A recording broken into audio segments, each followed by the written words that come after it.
So you can share the screen, Antti, please, just to make sure it's smoothly going through.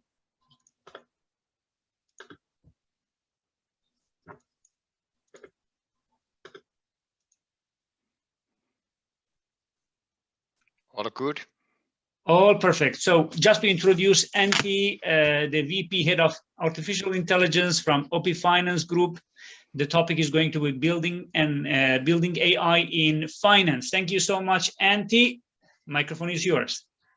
Thank you so much, and thanks for having me. My name is Antti Myllymaki, and most of my non-Finnish speaking friends call me as an Ant.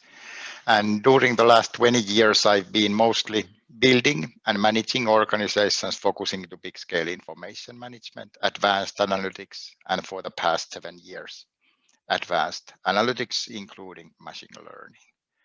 I've been working especially with the gaming companies, high-tech manufacturing companies, and financial institutions. I have some 14 years of experience from consulting, for example, from Deloitte.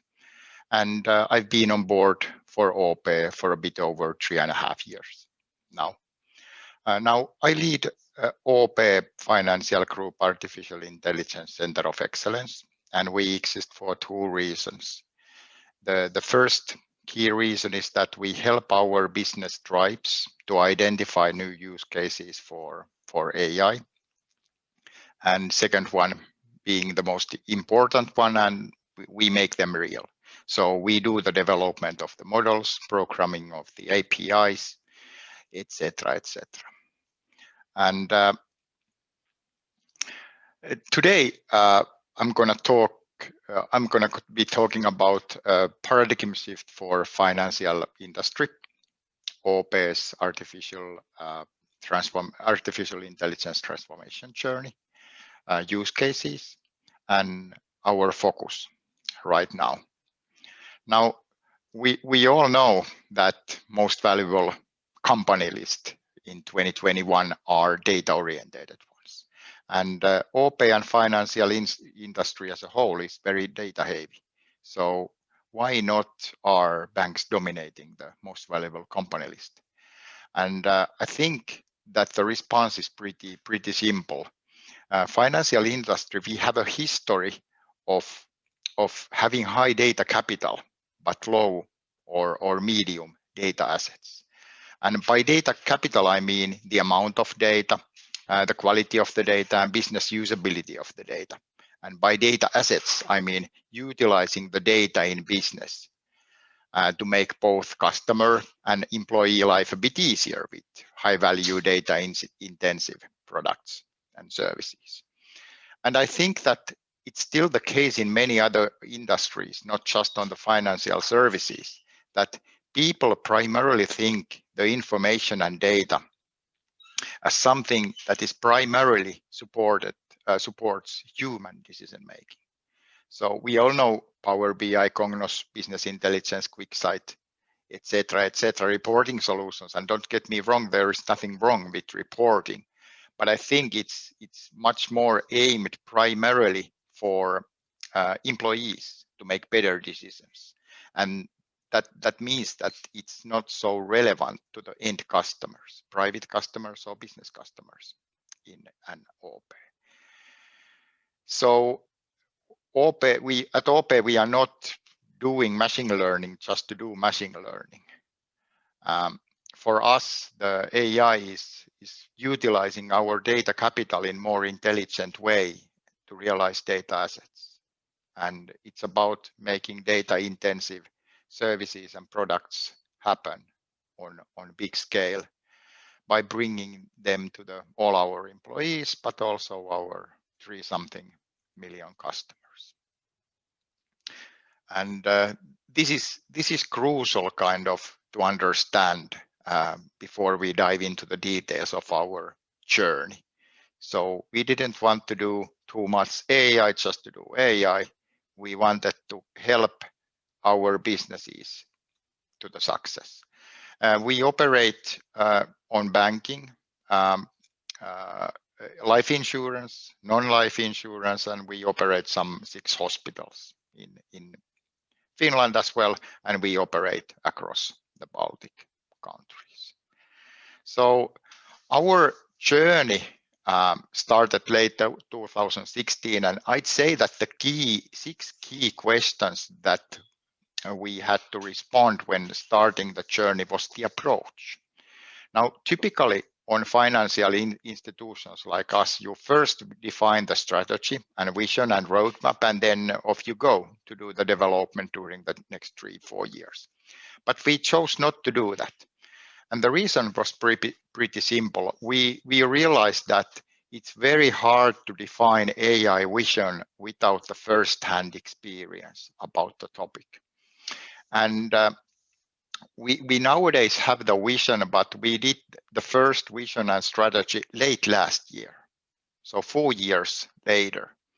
And before that, we started to work with the business cases. We like 3-4 months after we got started, we already had a short list of most valuable business cases and most important business cases with our business, and we kept always like 6 to 9 months of roadmap after that. So I think that it was very good decision for us because we were very close to the business. We were solving the business problems, and business felt that AI is not a separate initiative by any means, but instead we are helping them to succeed. Second big question was the funding. How to find the balance between business funding and group funding. In many cases, the value logic for AI is crystal clear. If you understand customers better, will you be able to sell them more products or services? Yes, you can. But how much more can you sell? That's really hard to quantify. And that's why we made the decision that the first 2 years, 2017 and 18, we fund these development activities from the group. And that was good in a way that by the end of 2017, we had already 30 use cases live. And a year later, by the end of 2018, we had 40 more. And I think that we wouldn't have got there with just business funding, because this kind of unsure initiatives value-wise typically doesn't cope too well in the portfolio games, at least in OP. Now, third big question was the use cases. Should we aim for volume, 50 use cases or 5 use cases? And so how to find the balance between quantity and quality? And we chose that we go big, and we invested almost 10 million euros both in 2017 and 2018 to make these things happen. And that was good choice, because concentrating maybe just to 3 or 4 ones a year, I think that it would have been pretty risky for us. Now, fourth big question is the data. Typically hundreds of data sources and data warehouses. So we started by creating a common team with us, data scientists and data warehousing folks, to bring in the data. So the data scientist didn't have to be full stack data scientist in terms of the ETL. Well, fifth one, delivery capability. You can see the story. We had 5 internal data scientists early 2017, and 3 years later we had some 30. Tools and technologies. This is great combination to Christina's presentation from Kemira earlier. We went multi-cloud. We started Azure, AWS, IBM for chatbots. But after a year, we realized that it's very hard to maintain solutions in 4 different clouds. And we chose to migrate almost everything to AWS. We still have chatbots on the IBM and some customer insight solutions on the SAS, but basically that's it. So we are almost pure AWS player right now.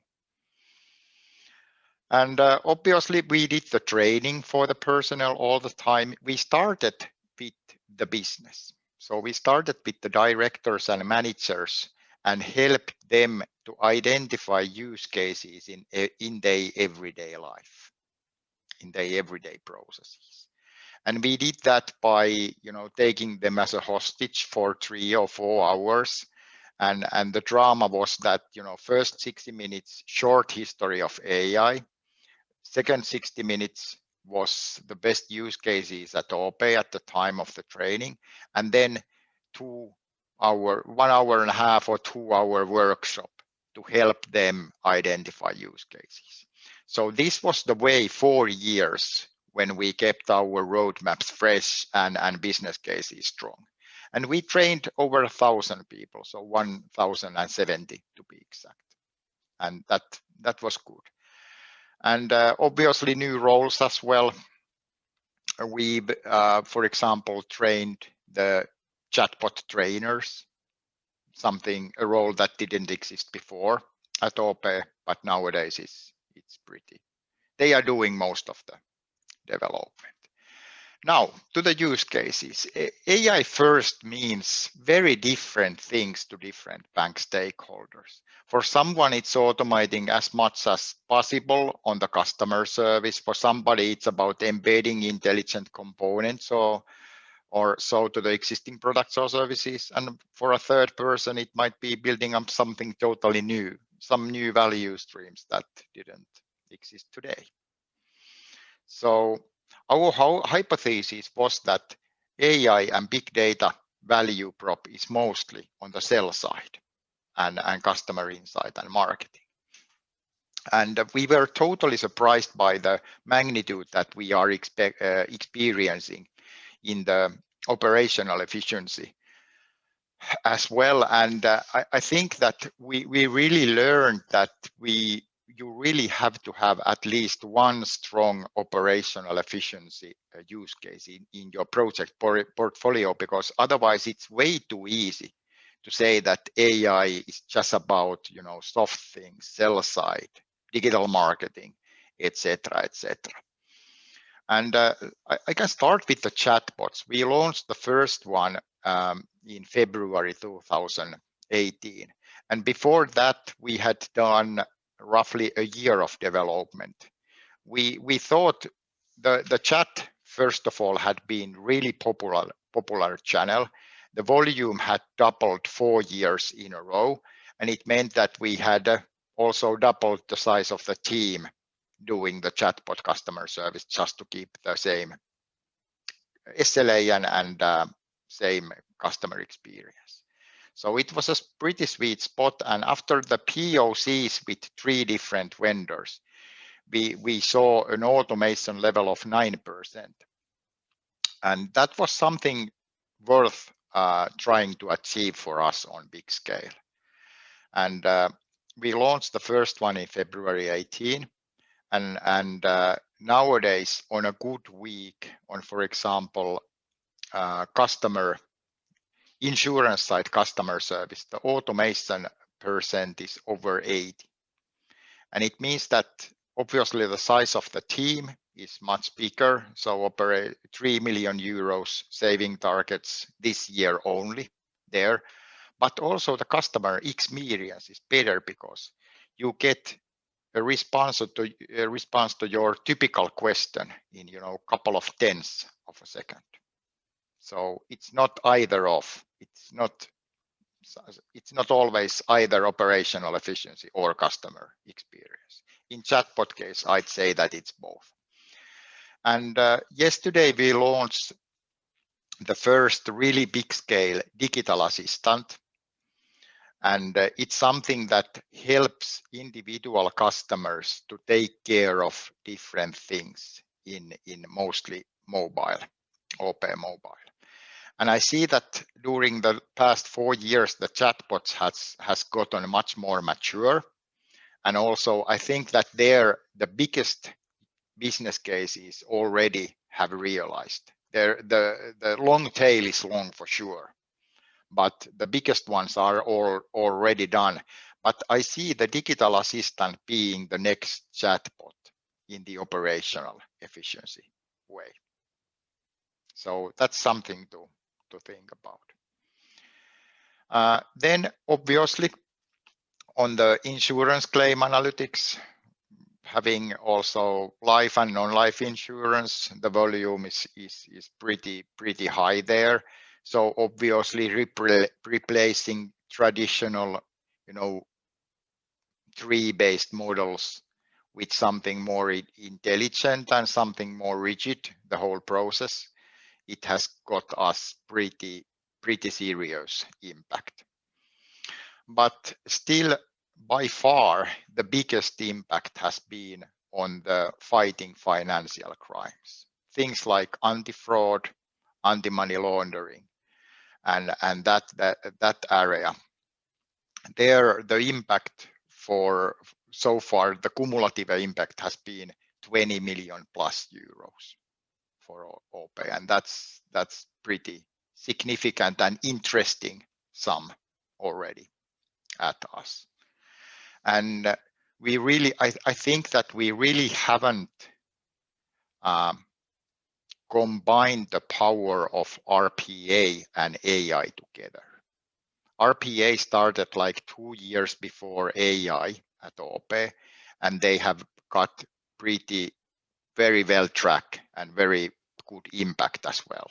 And AI has had very strong track, but I see that digital assistance is something that combines the RPA capabilities and AI capabilities, and that is really tempting opportunity for us across the group right now.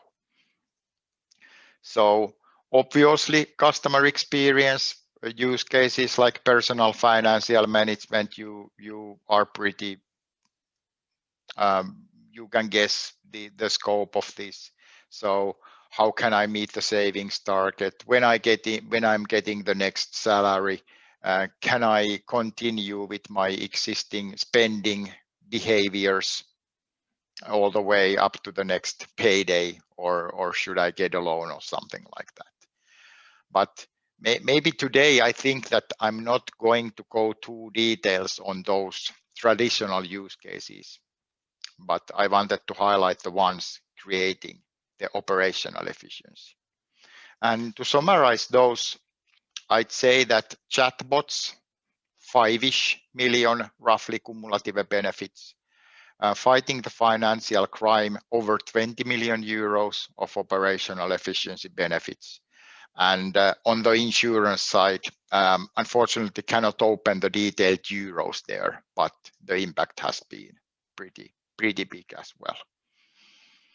Now, the things that we are working right now this year, obviously a lot of smaller things, but to summarize, we are training not just the directors and managers, but we are training everybody on the group to understand the basics of AI. And there are several methods: physical training in training rooms, Teams trainings, but by far the most popular one has been the e-learning, introduction to AI in Finnish and tekoälytutuksi in Finnish. So we released those like 11 months ago, 11 months ago last summer, and they already have gotten the most popular not mandatory course at OP history. So we are pretty proud of that. Second thing, when we did the strategy late last year, we realized that we cannot scale the existing way of working to achieve what we want to achieve by hiring data scientists only. So we have some 40 data scientists right now on the group, and we want to triple the benefits of AI in the next 3 years. And we realized that we really need a bigger entity, a bigger bunch of people working with this one, and our way is to do that by citizen data scientists. So we have engaged people who don't work with the data 5 days a week, but they work with the data maybe 2 days a week, and get them engaged, give them the way of working, give them the tools, give them the data, and all that.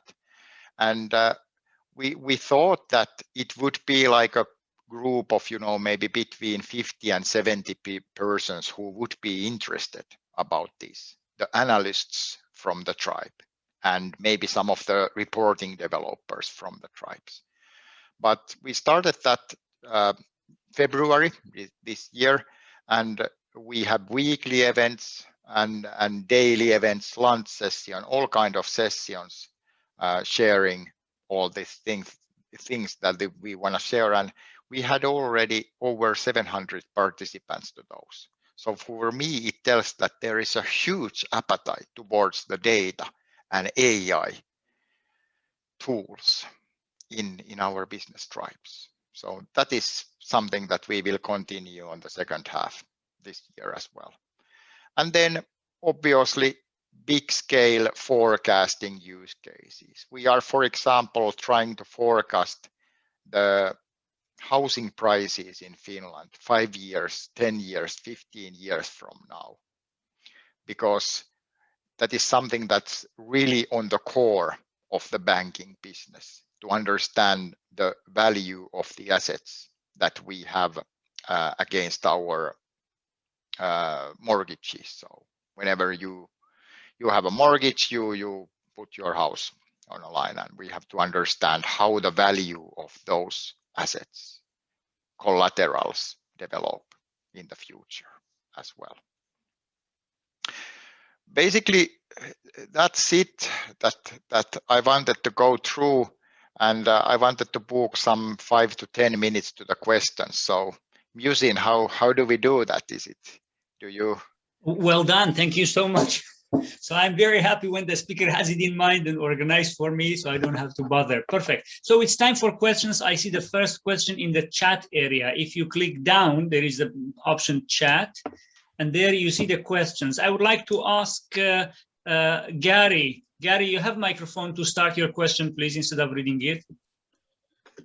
Yeah, sure. Thank you. And congratulations, Antti. Fantastic achievements, really amazing. And thank you very much for sharing those. Of course, you need to be confidential, but regarding the significant operational savings and efficiencies that you mentioned, are you able to share what the main kind of categories within that are? Is it, people time reduction, project time reduction, lower maintenance cost, etc.? What are the sort of main categories of that? It's a good question, and with this 20 million euros in the fighting financial crime, I only included the real savings from AI. So if I would count in the time savings enabled by AI and RPA together, the volume would be broader. But this is simply, I have to find the correct level to respond here, but let's think it in the way that in the anti-fraud area and anti-money laundering area, you always have a backlog. Sometimes it's short, sometimes it's a bit longer. And basically, the better you are utilizing AI to detect patterns, different behaviors, the less you need like traditional manual investigators and manual investigation work. Just in the same way as in the chatbots, we automated the most typical questions, responses to most typical questions with AI in the chatbots. And the people who work nowadays with the chatbot, they are kind of problem solvers instead of copypasters. So copy-pasting to typical questions, not anymore. They are kind of responding to the hardest question. And that's the basic logic in fighting financial crime area as well. So those people who do manual work, to do investigation work, they are kind of, it's much more challenging work, the role for them right now. And computers are doing the easy ones. Unfortunately, cannot dive any deeper than that. No, that's perfect. Thank you. And it's avoiding the cost of the manual cost that you would otherwise have to put in. But exactly. Making significant improvements in customer service and things like this, Absolutely which right. otherwise you would have to do with people time. Yeah, thank you. Very good. Thanks a lot to make it more engaging. Other questions, or we push into obligatory questions? Jan Park from Danske Bank. No question. You're active. If you're on here.